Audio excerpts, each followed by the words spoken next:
अस्सलाम वालेकुम dear students, I am Dastagir lecture of chemistry. Chapter number 2 में प्रीवियस लेक्चर में हमने डिस्कस किया था अबाउट क्रिस्टलाइजेशन। 2 स्टेप उसके डिस्कस किए थे हमने, चॉइस ऑफ सॉल्वेंट और हॉट सैचुरेटेड सॉल्यूशन को किस तरह से हम प्रिपेयर कर सकते हैं। उसके बाद जी नेक्स्ट स्टेप है फिल्ट्रेशन, कूलिंग। ये सारे स्टेप आज हमने डिस्कस करने हैं इस लेक्चर में। लेक्चर नंबर है 4, chapter number 2, lecture number 4, chemistry part 1।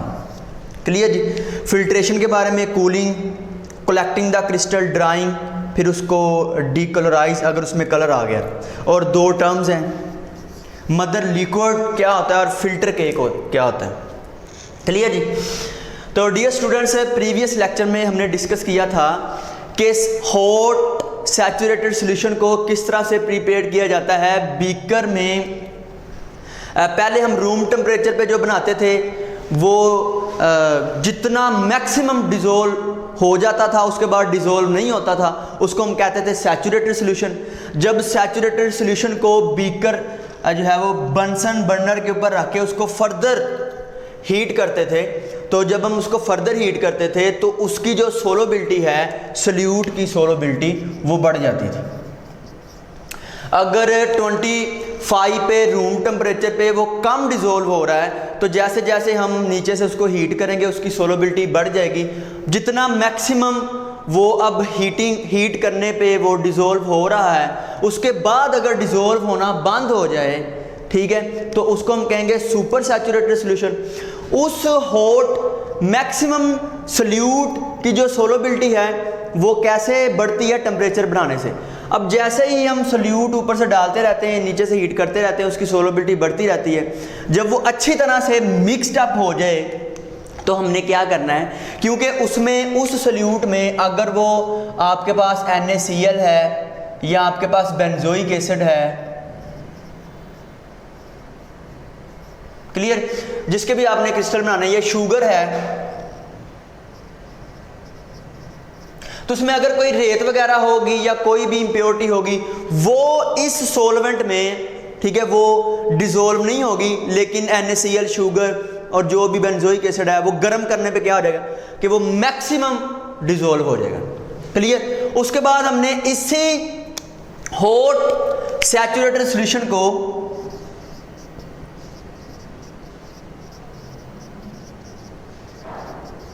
हमने इसको क्या करना है, ये सॉल्यूशन के लिए शॉर्ट फॉर्म, हमने इसको हॉट सैचुरेटेड सॉल्यूशन को ही हमने फिल्टर कर लेना है। हम ऐसा क्यों करते हैं? क्योंकि देखें, अगर लेट्स सपोज के 90 सेल्सियस पे वो मैक्सिमम डिज़ोल्व फॉर्म में है, अगर हम इसको फिल्टर फौरन नहीं करेंगे तो उसका टेम्परेचर लेट्स सपोज 80 या 70 आ जाएगा, 80 या 70, तो उसके अंदर जो सल्यूट हैं वो क्रिस्टल बनने शुरू हो जाएंगे, उसके तो क्रिस्टल बनने शुरू हो जाएंगे। अब दोबारा फिर क्रिस्टल उस रेत की इम्प्योरिटी में या जो भी डस्ट के पार्टिकल होंगे वो क्रिस्टल उसके साथ फिर वो जो है वो अटैच हो जाएंगे, तो फिर इम्प्योरिटी तो ना दूर हुई। तो इसलिए फिर हम क्या करते हैं, जल्दी से हम फ़ौरन क्या करते हैं, हॉट सैचुरेटेड सॉल्यूशन को हम फिल्टर कर लेते हैं ताकि प्री मैच्योर क्रिस्टलाइजेशन से बचा जा सके। जब इसको हम जब हम इसको फिल्टर कर लेंगे तो क्या होगा कि जो इम्प्योरिटी वगैरह है, और यहाँ पे आपने याद रखना है कि ये जो ब्लू कलर का अंदर है ये वाला, ये फिल्टर पेपर है, ये बीकर है, ये हमने ट्रांसफ़र किया इसमें, इस बीकर में, ठीक है, और इसको हमने फ़ौरन से ही इसको फिल्टर कर लेना है फिल्टर पेपर के थ्रू, या आप क्रूसिबल के थ्रू भी कर सकते हैं, जो प्रीवियस लेक्चर में हमने डिस्कस किया था। गूच, इसमें छोटे छोटे सुराख होते हैं, यहाँ पे हम एस्बेस्टोस, अगर कोई कंसंट्रेटेड HCl या KMnO4 है तो हम एस्बेस्टोस इस्तेमाल करेंगे, वरना नॉर्मली अगर कोई ऐसा नहीं है तो हम फिल्टर पेपर लगा देंगे यहाँ पे इसके ऊपर, फिर इन सराखों में से यहाँ पे वैक्यूम पंप लगा देंगे, यहाँ पे वैक्यूम वो क्रिएट कर देगा, पीछे से जब हम हवा इसके अंदर जो हवा पीछे से हम खींचेंगे तो वैक्यूम आ जाएगा और ऊपर प्रेशर का दबाव लग रहा है, तो फिल्ट्रेशन का जो रेट है, जो फिल्ट्रेशन का जो स्पीड है, फिल्ट्रेशन का जो प्रोसेस है वो क्या हो जाएगा, वो फास्ट हो जाएगा। क्लियर? तो इस तरह से गूच क्रूसिबल या सिंटर ग्लास क्रूसिबल से भी हम इसको कर सकते हैं, क्रूसिबल से भी इसको फिल्टर कर सकते हैं, या नॉर्मली फिल्टर पेपर से भी। डिपेंड करता है कि हमारे पास किस चीज़ को हमने फिल्टर करना है। क्या आया कि हॉट कंसनट्रेटेड ACl या KMnO4 तो नहीं, फिर हम क्या करेंगे, फिर हम सिंटर ग्लास या गूच क्रूसिबल रख के और एस्बेस्टोस रख के फिल्टर कर लेंगे। अब जब हम जैसे ही हॉट सैचुरेटेड सॉल्यूशन को फिल्टर करेंगे तो होगा क्या कि जो इम्प्योरिटी होगी, इम्प्योरिटी, अच्छा ये जो अंदर फिल्टर पेपर रखा है ना, इसको ये रेड कलर की आपको फनल नजर आ रही है, इस फनल को पहले वेट कर लें। ठीक है, थोड़ा सा पानी लगा के वेट कर लें। जब आप फिल्टर पेपर इसके अंदर एडजस्ट करोगे तो वो अच्छी तरह से साइडों पे फिर्मली, मजबूती से वो उसके साथ अटैच हो जाएगा। तो जो फिल्ट्रेशन जब आप करोगे तो साइडों पे, ये जो आपको साइडें नजर आ रही हैं, इधर से नहीं गुजरेगा। तो फिर क्योंकि अगर इधर से गुजरेगा तो फिर फिल्ट्रेशन नहीं सही होगी। तो इसलिए हम क्या करेंगे कि ये जो ब्लू कलर का अंदर फिल्टर पेपर मैंने बनाया है, इसको फनल पे पानी लगा के थोड़ा सा वेट करके इसको अच्छी तरह से हम मजबूती से इसके साथ अटैच कर देते हैं। हॉट सैचुरेटेड सॉल्यूशन को फिल्टर करेंगे, इम्प्योरिटी जो होगी वो इसके ऊपर आ जाएगी। ठीक है, और इम्प्योरिटी अब दूर हो गई है और जो आपका हॉट सैचुरेटेड सॉल्यूशन है वो फिल्टर हो जाएगा सारा। ठीक है, और इस स्टेम, ये जो फनल की स्टेम है काफ़ी अच्छी लंबी होनी चाहिए, इसकी टिप बीकर के साथ होनी चाहिए, और ये जो आपको रिम नज़र आ रहा है ये 1 से 2 सेंटीमीटर ऊपर होना चाहिए। और आपने एकदम से नहीं सारा बीकर इसमें डाल देना, आपने कंटिन्यूसली थोड़ा थोड़ा करके जो है वो कोन को फिल ही रखना है, ताकि जो स्टेम है वो फिल रहे और स्मूथली यहाँ पे ड्रॉप बाय ड्रॉप जो है वो फिल्ट्रेशन होती रहे। ठीक है, तो ये प्रोसेस प्रिकॉशन आपने याद रखनी। इस तरह से फिल्ट्रेशन करके जो आपके पास ये चीज़ आ जाएगी। अब इसको हमने क्या कर लिया, फिल्टर, ये हो गया फिल्ट्रेशन। दूसरा अगला जो स्टेप होता है, पहला होता है choice of solvent, hot saturated solution, filtration. अगला जो स्टेप होता है वो कूलिंग होता है। अब यहां पे जो चीज बीकर में आ गई है, जो हॉट सैचुरेटेड सॉल्यूशन अब फिल्टर हो गया है, अब इसको हमने क्या करना है, इसको हमने करना है कूल। देखिए, अगर मैं इसी बीकर को उठा के मैं फ्रीजर में रख देता हूं, इसको हम कहते हैं रैपिड कूलिंग। एक रैपिड कूलिंग होती है, बड़ी तेजी से कूल करना, एक स्लो कूलिंग होती है, और एक होती है मॉडरेट कूलिंग। क्लियर जी? अब जब हम रैपिड कूलिंग करेंगे तो क्रिस्टल के जो साइज है ना वो बहुत छोटे बनेंगे। ठीक है, स्मॉल साइज, क्रिस्टल का जो साइज होगा वो स्मॉल होगा। जब हम स्लो कूलिंग करेंगे तो क्रिस्टल का जो साइज होगा वो क्या होगा, वो बिगर होगा। अब जब बिगर साइज के होंगे तो बिगर साइज के जब क्रिस्टल बनेंगे तो उसमें जो चांसेस हैं, क्योंकि बड़े बड़े साइज होंगे तो उसके अंदर पेनिट्रेट कर जाए आपकी इम्प्योरिटी। तो इसलिए हम क्या करते हैं कि हम ये भी रिक्वायर्ड नहीं होते। स्मॉल अगर साइज़ के क्रिस्टल होंगे तो वो वैसे ही जो है वो अच्छा प्रोडक्ट नहीं है, वो बहुत छोटे छोटे होंगे। उसके बाद ये मॉडरेट कूलिंग के जो क्रिस्टल होंगे, मॉडरेट कूलिंग से जो आपके पास क्रिस्टल बनेंगे वो होंगे मॉडरेट साइज़ के क्रिस्टल, मीडियम साइज़ आप लगा लें। तो मार्केट में ये एक्सेप्टेबल होते हैं ज़्यादा। तो इस तरह डिपेंड करता है हम कौन सी कूलिंग कर रहे हैं। अगर हम रैपिड कूलिंग करेंगे तो स्मॉल क्रिस्टल बनेंगे, अगर हम स्लो कूलिंग करेंगे तो बिगर, और अगर हम मॉडरेट कूलिंग करेंगे तो मीडियम साइज़ के क्रिस्टल बनेंगे। तो इस तरह से हम कूलिंग कर लेंगे। अब जैसे ही हम इसको कूलिंग करते हैं, हमने कूलिंग की, अब इसके अंदर क्रिस्टल बनने शुरू हो गए। जो हॉट सैचुरेटेड सॉल्यूशन हमने लिया था उसको कूल किया तो उसमें इस तरह के क्या बनने शुरू हो जाएंगे जी, इस तरह के क्रिस्टल बनने शुरू हो जाएंगे। अब क्रिस्टल बनने के बाद जो लिक्विड इसके अंदर बच जाता है उसको हम कहते हैं मदर लिक्वर। क्रिस्टल बन गए, क्रिस्टल बनने के बाद क्या आपके पास जो लिक्विड बच जाएगा उसको हम क्या कहेंगे जी, मदर लिक्विड। अब इस मदर लिक्विड को हमने दूर करना है, क्रिस्टल हासिल करने हैं, तो हम क्या करेंगे जी, इसको कहते हैं जी collecting the crystal during crystallise substance. ये जो आपके पास सब्सटेंस है ये क्रिस्टल की फॉर्म में आ गया है, इसमें इम्प्योरिटी दूर हो गई है। अब ये जो क्रिस्टल आपको नजर आ रहे हैं ये वाले, हमने इसको कलेक्ट करना है। तो हम अगेन क्या करेंगे, हम इसको कैसे कलेक्ट करेंगे, इसको हम कहते हैं जी collecting the crystal during the crystallise substance. हम इसको कलेक्ट कर लेंगे और कलेक्ट करके एक वाच ग्लास में हम इसको रख लेंगे, और ये आपके जो क्रिस्टल हैं ये अब क्या हो गए हैं, प्योरीफाइड। इसको हम कहते हैं प्योरीफाइड क्रिस्टल। अगर इन क्रिस्टल के अंदर कोई कलर वगैरह आ गया, लेट्स सपोज कोई रेड कलर या जो भी कलर आ गया, तो वो बेसिकली उसको हम कहते हैं वो इम्प्योरिटी की वजह से आया है। अब इस वाली इम्प्योरिटी को दूर करने के लिए जो नेक्स्ट स्टेप हमारे पास होता है वो होता है D colourisation of undesirable colours. अब बहुत इजी है, ये शॉर्ट क्वेश्चन भी आता है कि जो कलर्स आगे हैं उसको हम कैसे क्रिस्टल में से दूर कर सकते हैं।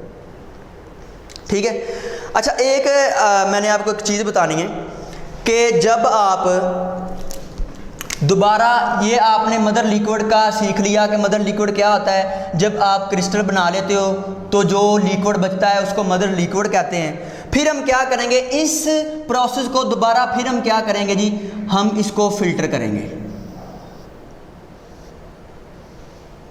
बीकर रख के हम इसको क्या करेंगे, फिर फिल्टर करेंगे, यहाँ पे फिल्टर पेपर रख के। अब क्या होगा कि जो मदर लिक्विड है वो नीचे आ जाएगा और क्रिस्टल जो है वो इसके ऊपर, इस फिल्टर पेपर के ऊपर आ जाएंगे। ठीक है, अब जो यहाँ पे आ गए हैं जी क्रिस्टल, इसको हम कहते हैं कि ड्राई कैसे करना, क्योंकि जो क्रिस्टल आपके पास आए इसमें थोड़ा सा वाटर होगा। ठीक है, जो भी आपने सॉल्वेंट लिया वो वेट होंगे। ये क्रिस्टल जो आपने इस फिल्टर पेपर के ऊपर हासिल कर लिए ये क्या होंगे जी, वेट होंगे। अब इसमें से हमने इसमें से इसकी एवेपोरेशन करनी है, हमने डिहाइड्रेशन करनी है, पानी निकालना है। तो हम क्या करेंगे कि इस क्रिस्टल को हमने क्या करना है, ड्राई करना है। अब इस क्रिस्टल को हम ड्राई कैसे करेंगे, इसका तरीक़ाकार क्या होगा कि हमने या तो फिल्टर पेपर को जब हमने खोलना है तो यहाँ पे क्रिस्टल आ जाने। अब ये वेट फॉर्म में है, गीले हैं, हमने इसको क्या करना है, इसमें से नमी दूर करनी है। तो हम क्या करेंगे कि लेट्स सपोज कि ये फिल्टर पेपर के ऊपर क्रिस्टल पड़े हुए हैं, ये आपका फिल्टर पेपर है, इसके ऊपर क्रिस्टल पड़े हुए हैं यहाँ पे। तो हम क्या करेंगे कि एक फिल्टर पेपर नीचे रखेंगे, एक फिल्टर पेपर ऊपर रखेंगे। ठीक है, और इस तरह से उसको प्रेस करेंगे, ऐसे प्रेस करेंगे, ऐसे उसको प्रेस करेंगे। तो जो नीचे और ऊपर फिल्टर पेपर रखा है ना, वो नमी को जो है वो अपने अंदर एब्जॉर्ब कर लेगा, जज़ब कर लेगा। ठीक है, या हम इसको क्या करेंगे, नीचे फिल्टर पेपर रख के ऊपर फिल्टर पेपर रख के हम इसको ऐसे क्या करेंगे, प्रेस करेंगे।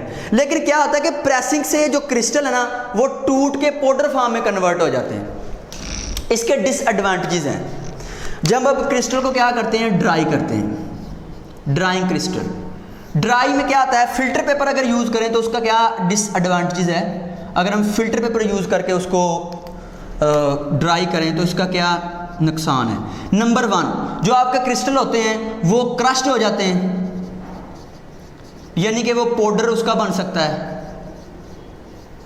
ठीक है, तो हम तो पाउडर नहीं ना हासिल करना चाहते। नंबर 2 क्या होता है कि इसमें कंटेमिनेशन आ जाती है। कैसे, क्योंकि आपको पता है फिल्टर पेपर जो है उसके अंदर फाइबर्स होते हैं। तो फाइबर्स क्या होंगे कि क्रिस्टल के अंदर जो फाइबर्स होते हैं वो क्रिस्टल के अंदर दोबारा आ जाएंगे। ठीक है, तो फिर वो उसमें तो इम्प्योरिटी फिर आ गई फाइबर की। तो हम तो इम्प्योरिटी ना लाना चाहते, हम तो चाहते हैं कि इम्प्योरिटी दूर हो जाए। तो इसका नुकसान ये है। अच्छा, दूसरा प्रोसेस क्या होता है, एक तो फिल्टर पेपर को हमने यूज़ करके ड्राई कर लिया, दूसरा प्रोसेस होता है ओवन। ठीक है, लेकिन ओवन में भी एक नुकसान होता है कि कुछ ऐसे क्रिस्टल होते हैं कि जब हम उसको हीट करते हैं तो वो मेल्ट हो जाते हैं। अब हमने मेल्ट फॉर्म में तो नहीं ना लेने, वो क्या हो जाते हैं जी, उसकी मेल्टिंग हो जाती है क्रिस्टल की। ठीक है, नॉर्मली हम क्या करते हैं, एट 100 सेल्सियस पे ओवन में रख के क्रिस्टल ठीक है, क्रिस्टल को ड्राई करते हैं लेकिन वो मेल्ट हो जाते हैं, तो इसलिए ये भी प्रोसेस नहीं सही। अब जो तो नहीं मेल्ट होते तो वो तो हम कर लेंगे, लेकिन जो मेल्ट होंगे वो तो नहीं ना करेंगे। तो जो सबसे बेस्ट है ड्राइंग का वो है वैक्यूम डेसिकेटर। वैक्यूम डेसिकेटर, ठीक है। वैक्यूम डेसिकेटर हम इस्तेमाल करके, उसमें वैक्यूम होता है, ठीक है, डिवाइस का नाम है वैक्यूम डेसिकेटर। तो हम क्या करते हैं कि उस वैक्यूम डेसिकेटर में जो क्रिस्टल हैं, जो क्रिस्टल ग्लास, वाच ग्लास में हमने रखे हुए हैं, हम क्या करेंगे वैक्यूम डेसिकेटर के अंदर रख देंगे, ठीक है। और वैक्यूम डेसिकेटर में जो केमिकल, जो ड्राइंग एजेंट इस्तेमाल होते हैं वो कौन कौन से हैं? वो कैल्शियम क्लोराइड, सिलिका जेल, ठीक है जी, और फास्फोरस पेंटाऑक्साइड, फास्फोरस पेंटाऑक्साइड, ये ड्राइंग एजेंट होते हैं। ये नमी को अपने अंदर जज़ब कर लेते हैं और जो आपके क्रिस्टल होते हैं फिर वो ड्राई हो जाते हैं, फिर निकाल के उसको हम स्टोर कर लेते हैं। तो ये जो बेस्ट मेथड है क्रिस्टल को ड्राई करने का वो वैक्यूम डेसिकेटर है, क्योंकि इसमें देखें ना तो क्रिस्टल मेल्ट हो रहे हैं ना इम्प्योरिटी आ रही है। जस्ट क्या है कि ये केमिकल, जिस तरह से आपने अक्सर देखा होगा कि जो हमारी टैबलेट्स होती हैं, ठीक है, उनके अंदर छोटी छोटी बोरियां होती हैं, वो सिलिका जेल की बोरियां होती हैं। वो इसलिए रखी जाती हैं कि जो टैबलेट्स में मॉइस्चर ना आए, नमी ना आए, और जो सिलिका जेल है वो क्या करता है, मॉइस्चर को अपनी सतह के ऊपर जो है वो जज़ब कर लेता है खुद को, और गोलियां जो होती हैं टैबलेट्स, उसको वो उनमें नमी नहीं आने देता, ठीक है। तो इस तरह से जो बेस्ट मेथड है वो वैक्यूम डेसिकेटर। उसके बाद है G D colourisation of the undesirable colour. अगर आपके क्रिस्टल में कलर आ गए हैं तो फिर हम क्या करेंगे, उसको कैसे रिमूव करेंगे, उसका तरीक़ेकार क्या होगा। जो आपके क्रिस्टल है, मैं उसको कह रहा हूँ वो सब्सटेंस आ गया जी आपके पास, जो आपके क्रिस्टल है मैं उसको क्या नाम दे रहा हूँ, वो सब्सटेंस आ गया। अब इस क्रिस्टल में कोई कलर आ गया, उसको हमने कैसे रिमूव करना है। हम क्या करेंगे, उस क्रिस्टल को दोबारा सॉल्वेंट लेंगे, सॉल्वेंट लेके अब हमने क्या करना है, उस सॉल्वेंट में एनिमल चारकोल भी डाल देना है। एनिमल चारकोल क्या होता है कि हड्डियाँ जब हम बर्न कर देते हैं तो उसकी जो राख बन जाती है, वो जो चारकोल होता है उसको हम कहते हैं एनिमल चारकोल, ठीक है। यानी कि एनिमल्स की बून से जो बनाया जाता है उसको हम कहते हैं एनिमल चारकोल। हम क्या करेंगे, उसकी क्या कैरेक्टरिस्टिक होती है, ये अपनी सतह के ऊपर एनिमल चारकोल, ये जो कलर्स इम्प्योरिटी होती है ये अपनी सतह के ऊपर एब्जॉर्ब नहीं कह रहा, एडजॉर्ब, जिस तरह से दीवार के ऊपर पेंट लग जाता है इसको कहते हैं एडजॉर्ब। तो अपनी सतह के ऊपर जो इम्प्योरिटी होती है उसको एडजॉर्ब कर लेता है। कैसे, हमने क्या करना है, जो क्रिस्टल हमने अब ले लिए हैं जिसमें कलर है, उसको दोबारा सॉल्वेंट में डाल के अब उसमें एनिमल चारकोल भी डाल देना है सॉल्वेंट में, और उसको हमने करना है बॉयल, ठीक है। बॉयल करने के बाद फौरन हमने क्या करना है, उसको सॉल्यूशन को फिल्टर कर लेना है। फिल्टर करने के बाद क्या होगा कि आपका जो एनिमल चारकोल है वो इम्प्योरिटी यानी कि कलर्स को, जिस तरह से ये एनिमल चारकोल है तो वो कलर को क्या करेगा, वो अपनी सतह के ऊपर, इस तरह से अपनी सतह के ऊपर वो क्या कर लेगा, जो कलर इम्प्योरिटी होगी वो क्या कर लेगा, उसको एब्जॉर्ब कर लेगा। उसके बाद फिर हम उसको इस प्रोसेस को रिपीट करेंगे, कूलिंग करेंगे। कूलिंग करने के बाद हम प्योर सब्सटेंस जो होंगे वो क्रिस्टलाइज आउट हो जाएंगे। तो इस तरह से हम क्या करेंगे, कलर इम्प्योरिटी को भी हम दूर कर सकते हैं। ये शॉर्ट क्वेश्चन भी बहुत इंपॉर्टेंट है, बोर्ड में आता है। तो डियर स्टूडेंट्स, अब देखें, एक हमने टर्म डिस्कस किया है मदर लिक्विड, और फिल्टर केक क्या होता है। जब आप यहाँ पे ड्राइंग प्रोसेस कर रहे थे, ठीक है, आपने नीचे फिल्टर पेपर रखा, ऊपर फिल्टर पेपर रखा, यानी कि जब आप क्रिस्टल बना लेते हो, मदर लिक्विड को आपके क्रिस्टल बीकर में बन गए। कूलिंग करने से क्या बन गए जी, कूलिंग करने से क्रिस्टल बन गए क्रिस्टल। अब इसमें मदर लिक्विड भी होगा। अब मदर लिक्विड को यहाँ पे हमने फिल्टर कर लिया। ये जो क्रिस्टल आ गए हैं फिल्टर पेपर के ऊपर, ठीक है, ये जो फिल्टर पेपर के ऊपर क्रिस्टल आ गए हैं, ये थिक सा जो पेस्ट आ गया है क्रिस्टल का, जो थिक सा क्या आ गया जी, पेस्ट आ गया है, इसको हम कहते हैं ये फिल्टर केक होता है। ये क्या होता है जी, फिल्टर ठीक हो गया। This is about crystallisation. इसको हमने दो पार्ट में कन्वर्ट किया है। प्रीवियस लेक्चर नंबर 3 में दो टर्म्स हमने एक्सप्लेन की थी, choice of solvent, hot saturated solution, और आज के लेक्चर में ये कंप्लीट हो गया है, यानी कि पार्ट 1 पार्ट 2 दो पार्ट में क्रिस्टलाइजेशन का जो टॉपिक हमने ख़त्म किया है। नेक्स्ट लेक्चर में हम सब्लिमेशन के बारे में डिस्कस करेंगे। ओके, अल्लाह हाफिज़।